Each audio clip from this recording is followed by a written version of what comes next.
If you get a blank screen after clicking on the miehdwis link in my login, you'll remove the /SAML from the end of the URL in the browser and hit enter on your keyboard. That's a my login issue that we're trying to work through. If you haven't logged out of miehdwis, that's why I was kind of hammering on the when you're done, log out of it.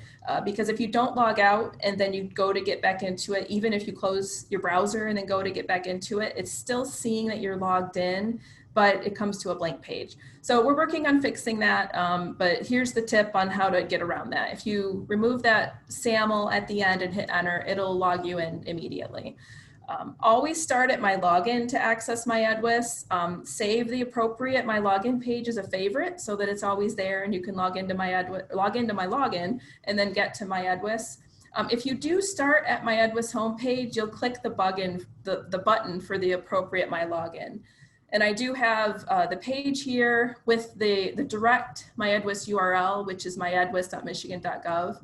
And it has links there for my login for citizens and my login for third-party external. And for my fellow state employees on the line, we also do have a my login for state workers button there. So that'll take you to the appropriate my login so that you can log in. It's an extra step. So I do recommend just starting at my login and going from there.